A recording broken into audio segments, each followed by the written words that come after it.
जग्गाबाज, गिद्ध रक्षक और वो बूढ़ा गुरु तीनों तुम्हारे पास आ रहे हैं। इतनी जल्दी? क्या उन्होंने देख लिया था मुझे? पता नहीं, पर मीठी मैना ने कुछ देखा है शायद। उस चिड़िया की तो अब जल्दी से अंडा छिपाना होगा। जग्गा कालिया तुरंत अपने पुराने पेड़ के ऊपरी हिस्से में बने गुप्त घोंसले में गया, जिसे उसने सिर्फ चोरी का सामान छिपाने के लिए बनाया था। वहां उसने बाज का अंडा छुपा दिया, सूखे पत्तों के नीचे। तभी आकाश से एक भारी आवाज गूंजी। ये गिद्ध रक्षक थे। जग्गा कालिया, बाहर आओ। जंगल की न्याय पंचायत तुम्हारे द्वार पर खड़ी है। जग्गा कालिया बाहर निकल कर आता है और बनावटी मुस्कान के साथ जवाब देता है। अरे अरे, इतना गुस्सा क्यों? कोई खास बात? बाज की आंखें लाल हैं और वो गुस्से से कांप रहा है। मुझे मेरा अंडा चाहिए जग्गा, तुमने उसे चुराया है। मैं चोरी? बाज भाई, मुझे तो उड़ना भी मुश्किल लगता है इस तूफान में। अब गिद्ध गुरु बोलते हैं। झूठ मत बोलो कालिया, जंगल में किसी की नजर से कुछ नहीं छिपता। मीठी मैना ने तुम्हें कुछ उठा कर ले जाते देखा है। देखा होगा कुछ और? ये जंगल है, हर कोई उड़ता फिरता है, सब मुझ पर शक कर रहे हैं। गिद्ध रक्षक अपनी आंखों में शंका लिए कहते हैं। तो फिर हमें तुम्हारा घोंसला देखने से आपत्ति नहीं होनी चाहिए। जग्गा कालिया अचानक घबरा जाता है। क्या मतलब? मेरे निजी घोंसले की तलाशी? आज दहाड़ते हुए कहता है। तू डर रहा है क्योंकि तू दोषी है। तभी एक तेज हवा का झोंका आया और जग्गा कालिया का पेट जोर से हिला। उसका ऊपरी हिस्सा, जहां गुप्त घोंसला था, हल्का झुका। कुछ सूखे पत्ते उड़ गए और बाज की तीखी नजरें वहीं जा टिकी। वो रहा मेरा अंडा, ऊपर उस गुप्त घोंसले में। बाज एक बिजली की तरह उड़कर ऊपर पहुंचा और सूखे पत्तों के बीच से उसने अपना अंडा उठाया, कांपते पंखों और नम आंखों से। गिद्ध रक्षक गंभीर स्वर में कहते हैं। जग्गा कालिया, अब भी कुछ कहना है? जहां रहता था ज्ञान और न्याय का प्रतीक, गिद्ध गुरु, जो अब वृद्ध हो चुके थे, परंतु उनकी दृष्टि और सोच आज भी सबसे तेज मानी जाती थी। गिद्ध गुरु की आंखों में वर्षों का अनुभव था और उनका हृदय जंगल की हर धड़कन को पहचानता था। बाज अपने गुरु के पास जाता है और झुकता है। गुरुदेव, मेरी संतान, मेरा अंडा चोरी हो गया है। इस जंगल में किसी ने मेरी आत्मा को घायल किया है। उठो बाज, अपने पंखों को आंसुओं से नहीं, न्याय से धो। बताओ, क्या तुम्हें कोई संदेह है? हाँ, मीठी मैना ने देखा है। वो कहती है एक काला कौआ जग्गा कालिया कुछ चोंच में ले गया, उसी दिशा में जहां मेरा अंडा था। गिद्ध गुरु अपनी आंखें बंद करते हैं। जग्गा कालिया, उसका नाम कई बार आया है। चालाक, घमंडी और लोभी। गिद्ध गुरु थोड़ी देर सोचते हैं। बाज, हमें ये व्यक्तिगत लड़ाई नहीं बनानी है। ये जंगल की मर्यादा का प्रश्न है। अंडा सिर्फ तुम्हारा बच्चा नहीं, ये जंगल की पीढ़ी का भविष्य है। तो क्या हम सिर्फ देखेंगे वो उड़ता फिरेगा और न्याय नहीं होगा? नहीं, हम उसे न्याय के दरवाजे तक ले जाएंगे, पर बिना प्रमाण के नहीं। पहले हम उसके पास चलेंगे, गिद्ध रक्षक के साथ। अगर वो स्वेच्छा से स्वीकारता है तो उसे क्षमा मिल सकती है। इधर जग्गा कालिया को अपने साथियों से खबर मिल चुकी थी। जग्गाबाज, गिद्ध रक्षक और वो बूढ़ा गुरु तीनों तुम्हारे पास आ रहे हैं। इतनी जल्दी? क्या उन्होंने देख लिया था मुझे?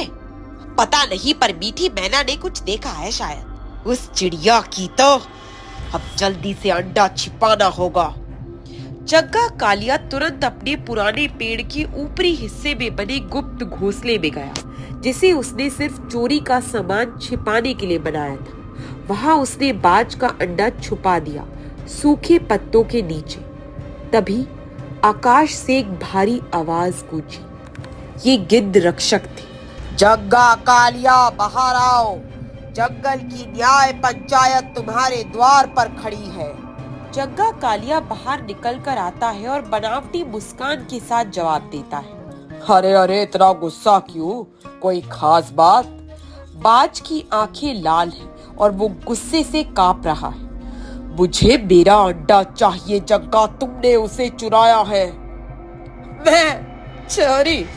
बाज भाई, मुझे तो उड़ना भी मुश्किल लगता है इस तूफान में। अब गिद्ध गुरु बोलते हैं। झूठ मत बोलो कालिया, जंगल में किसी की नजर से कुछ नहीं छिपता।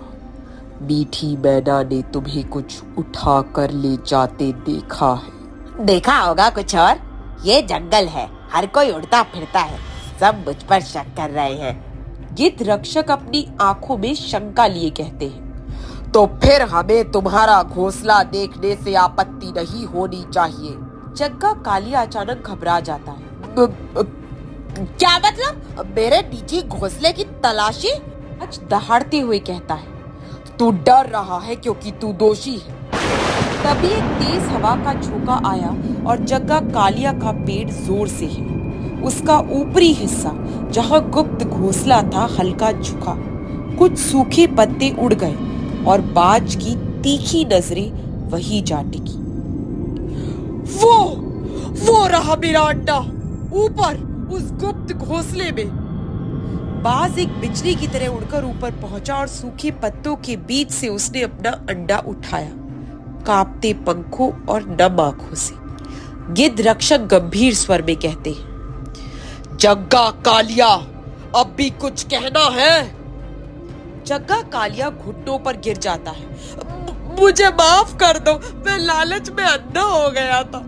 मुझे लगा बारिश में कोई नहीं देखेगा, लेकिन अब समझ में आया इस जंगल की आंखें कभी बंद नहीं होती।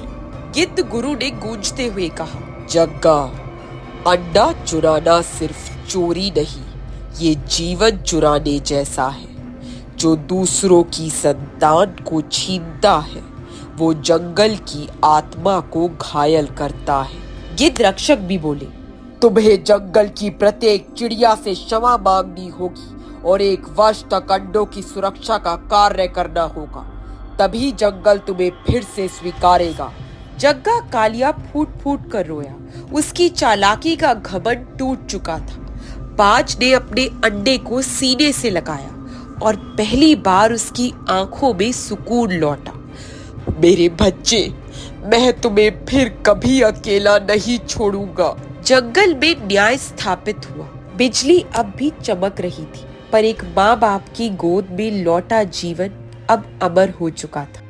अगले दिन तूफान थम चुका था। आसमान अब साफ था, लेकिन जंगल के पेड़ों पर कुछ अलग सा सन्नाटा पसरा था।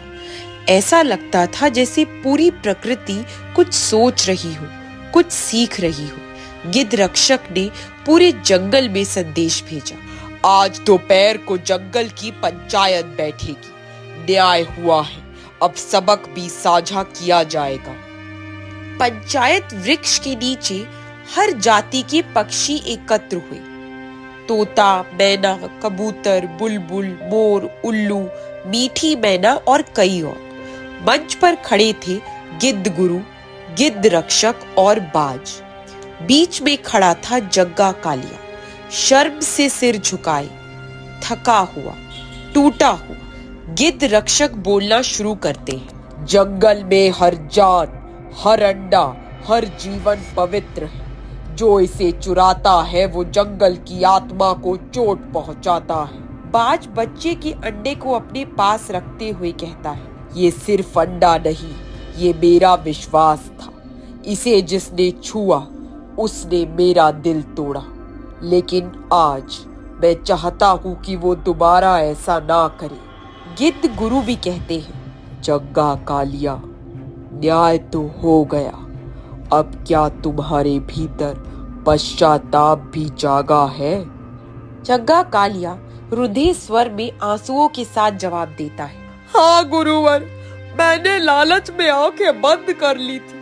मैंने सोचा कोई नहीं देखेगा, लेकिन आज मैं समझ गया हूँ कि जो आंखें बाहर नहीं होती वो भी भीतर से सब देखती है। गिद्ध रक्षक ने फैसला लिया। इस पंचायत का निर्णय है, जग्गा कालिया अब 1 वर्ष तक जंगल के अंडों की सुरक्षा का दायित्व निभाएगा। वो हर पक्षी से माफी मांगेगा और स्वयं के भोजन का इंतजाम करेगा, बिना किसी चोरी के। यदि वो फिर कोई धोखा देगा तो उसे जंगल से निष्कासित कर दिया जाएगा। जग्गा कालिया सिर झुकाता है। मैं स्वीकार करता हूँ और वादा करता हूँ कि अब से मेरा जीवन सेवा और प्रायश्चित में बीतेगा। चारों ओर सन्नाटा था। फिर मीठी मैना ने चहचहा कर कहा, जो अपना अपराध स्वीकार करे वही असली साहसी होता है। चंपी चिड़िया ने भी मुस्कुराकर उसकी हाँ में हाँ मिलाई। मोर महाराज ने सिर हिलाते हुए कहा, और जो सबक से सीखे वही फिर से उड़ सकता है। बात जग्गा की ओर देखता है। तेरा अपराध बहुत बड़ा था, पर तेरा पश्चाताप यदि सच्चा है तो जंगल तुझे माफ कर देगा। जग्गा कालिया धीरे से जवाब देता है, धन्यवाद बाज, मैं हर दिन इसे सही साबित करूंगा। और इस प्रकार जिस जंगल में तूफान आया था, जहां विश्वास टूटा था, वहीं आज नया सूरज उगा। जंगल ने सिखाया, गलती सबसे होती है, पर जो उसे स्वीकार कर सुधारता है वही सच्चा प्राणी है। जग्गा कालिया अब फिर से उड़ रहा है, पर इस बार अपने अपराध से नहीं, अपने प्रायश्चित से। इसी तरह अगर हम अपने जीवन में अपनी गलतियों से सबक लेकर सही रास्ते पर चले, तो वही पल हमारे जीवन में एक नई उम्मीद, एक नई सुबह लेकर आता है।